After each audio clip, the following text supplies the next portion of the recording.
当科索沃战争的余波传到东方时，中国人才惊觉，当年那个强盛的南斯拉夫已经从一个8族共治的庞大国家分裂成了任人欺凌的弱小联盟。整个90年代，战乱、分裂和种族仇杀伴随南斯拉夫走完了彻底分裂前的最后一段路程。克罗地亚的种族冲突、波黑的万人坑、南斯拉夫上空呼啸的北约战机，每一个事件都足以使人汗毛倒竖。然而，即使南斯拉夫已不复存在，塞尔维亚也不复往昔，欧美似乎也想对这个日渐沉沦的小国斩尽杀绝。事实上，早在南斯拉夫解体的过程中，就有一双无形的黑手，让这个国家的每一寸土地上都浸染了血污。如果我们的社会、我们国家、我们共产主义者联盟的情况真的正常，我就不会这样消耗自己的生命。1979年8月24号，铁托的生命还剩下8个月。这一天，他强撑病体接受了克罗地亚女记者达拉·扬奈科维奇的最后一次采访。他在采访中表达了对南斯拉夫未来的担忧，而这种担忧既是历史问题，也同铁托自己脱不开关系。二战期间，纳粹入侵者对南斯拉夫实行分化政策，克罗地亚的乌斯塔沙、塞尔维亚的切特尼克、斯洛文尼亚的白卫军，甚至邻国阿尔巴尼亚的民族阵线都犯下过种族屠杀罪行。大塞尔维亚主义、大克罗地亚主义、大阿尔巴尼亚主义在这片土地上你方唱罢我登场。二战结束后，铁托效仿苏联制度，将南斯拉夫原本的3个主要部分变成了6个加盟共和国。除了本就存在的克罗地亚、斯洛文尼亚，又从塞尔维亚剥离出了黑山、马其顿和波黑。而在塞尔维亚内部还设立了福伊弗丁纳和科索沃2个自治省。塞尔维亚人在这些共和国和自治省被刻意塑造成了少数派。1966年，南斯拉夫2号人物兰科维奇突然被解除了所有职务。铁托规定，此后的中央政府官员由共和国选派。当时的苏联和东欧社会主义阵营就指出，兰科维奇事件将导致南斯拉夫的全面自由化，进而催生民族分裂主义。在兰科维奇事件发生的60年代，南斯拉夫内部掀起了一场关于是否存在南斯拉夫人的大讨论。各族得出的结论是，南斯拉夫人仅仅是一个相对外部存在的概念，在联邦内部，每个人都有更具体的民族归属。兰科维奇逝世2年后，科索沃的阿尔巴尼亚人公开庆祝阿尔巴尼亚国庆日，同时要求获得加盟共和国地位。铁托非但没有对这种庆祝别国国庆日的做法有所警觉，反而在当年年底用民族院取代了议会里的联邦院，给予自治省联邦单位资格。等到了70年代，克罗地亚有样学样，分裂势力隐隐崛起。而在一番斗争后，南斯拉夫又在新宪法中向各联邦单位让渡主权，赋予了他们否决联邦政策的权利。整个铁托时代，南斯拉夫尚能凭借铁托的个人魅力和政治手腕制衡加盟共和国，但在铁托去世后，分裂势力再也压不住了。1981年上半年，科索沃发生了种族对立事件，大批塞尔维亚人逃离，阿尔巴尼亚人的比例进一步提高。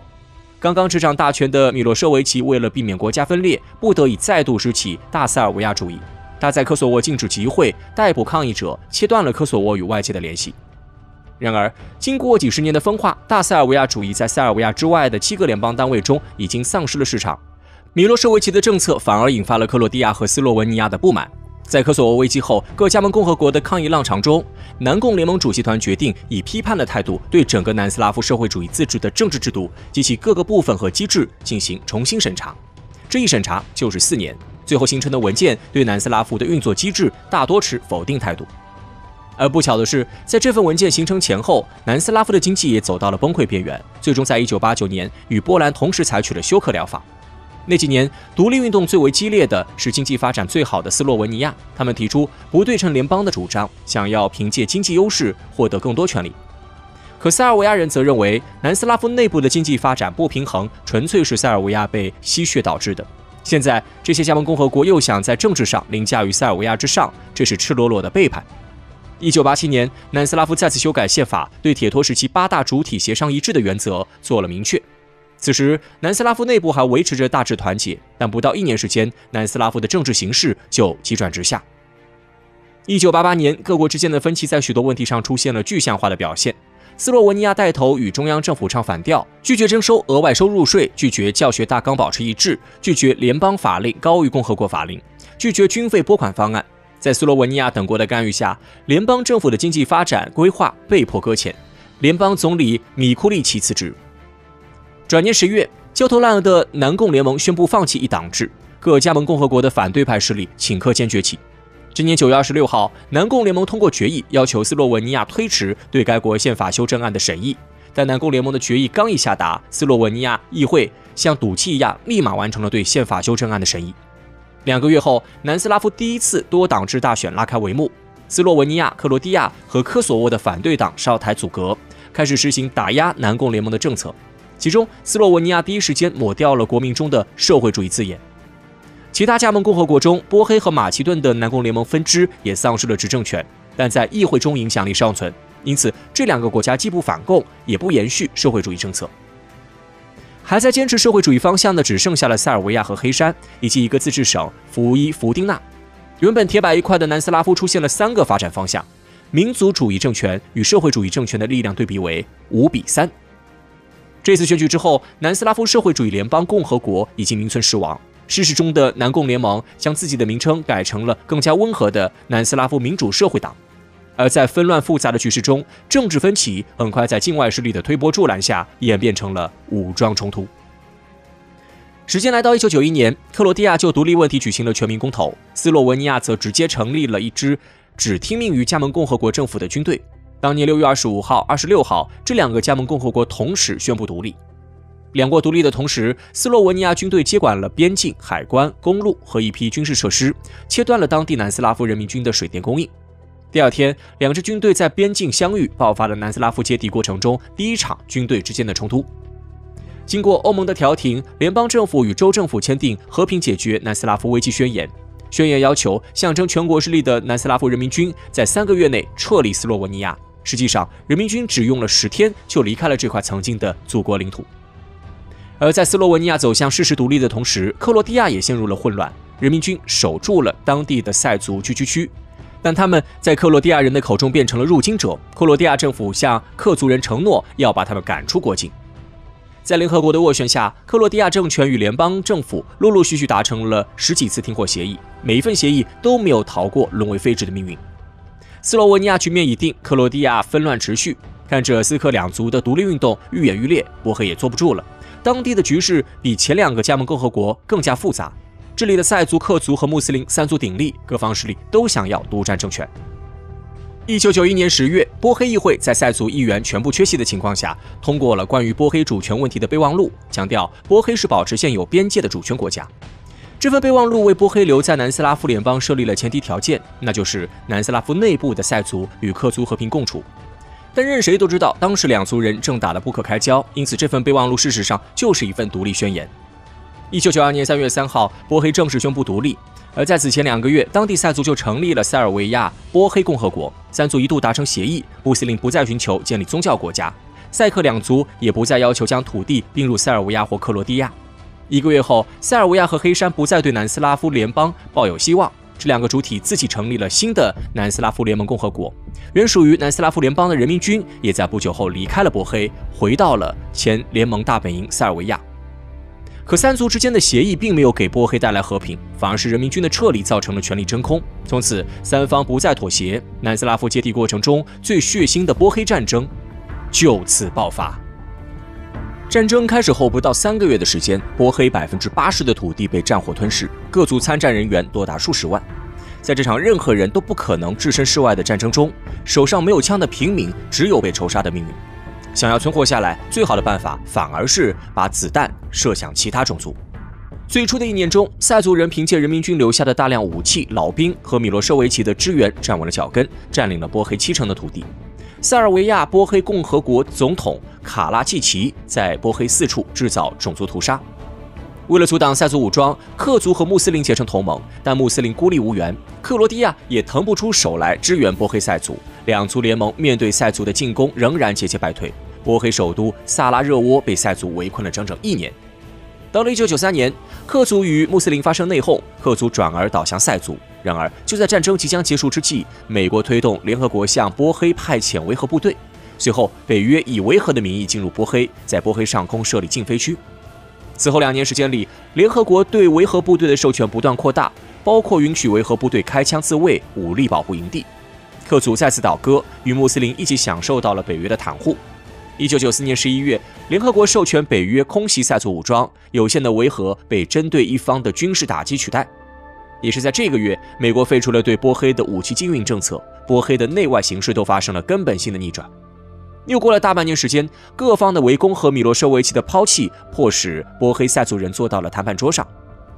1995年11月21号，三族人各自的总统在美国草签戴顿协议，波黑战争基本结束。1个月后，三族代表和外部各国又在法国爱丽舍宫正式签署了这一协议。按照这份协议，塞族控制波黑49%的领土，并主导波黑政权。穆克联邦则占据剩余的51%领土，其中首都萨拉热窝归穆克联邦所有。历时近4年的波黑战争共造成了30万人死亡，伤亡之大在2战后的局部战争中极为罕见。直到战争结束的1995年，还发生了8000人被屠杀的斯雷布雷尼察惨案。波黑战争渐渐结束了，可南斯拉夫联盟还不敢稍作喘息，西方势力并不想就此作罢。联盟内部的科索沃正在变成下一个波黑。早在1991年，各国纷纷独立时，科索沃的阿尔巴尼亚人就宣布成立科索沃共和国。当地阿族与塞族军警的冲突一直没有平息，只不过有波黑这个更大的火药桶在，科索沃的行动没有获得更大的关注。1997年，科索沃解放军的成立让全世界聚焦于这个弹丸之地。陡然爆发的军事冲突使大量难民涌入北马其顿和阿尔巴尼亚等邻国。米洛舍维奇想要通过冷处理的方式使内乱渐渐平息，可美国和周边国家根本不打算给他这个机会。1998年2月，冲突双方在法国展开谈判，西方国家开出的条件是科索沃放弃独立，北约在当地驻军。起初双方都不同意西方的要求，但科索沃在私下沟通中被西方官员说服，只剩下一个南联盟被塑造成了和平道路上的阻碍。就像波黑战争时一样，国际舆论是北约出兵最好的理由。1999年3月，北约对南联盟的轰炸正式开始。由于对南联盟抵抗决心的低估，五角大楼一开始只有几天的轰炸计划，后来轰炸时间不断延长，直到77天以后，南联盟才接受了西方制定的朗布伊埃协议。北约和俄罗斯同时向科索沃派出驻军。这一次轰炸过后，近万人在爆炸中丧生，上百万人沦为难民。南联盟的工业体系被彻底摧毁，国民生产总值蒸发40%。直到今天，科索沃问题仍不时成为世界媒体的焦点。而南斯拉夫最后的联合体南联盟，早在2003年就分裂成了塞尔维亚和黑山2个国家。南斯拉夫不断解体的本质是大塞尔维亚主义与各民族独立势力的碰撞，但南斯拉夫的解体过程却远没有那么简单。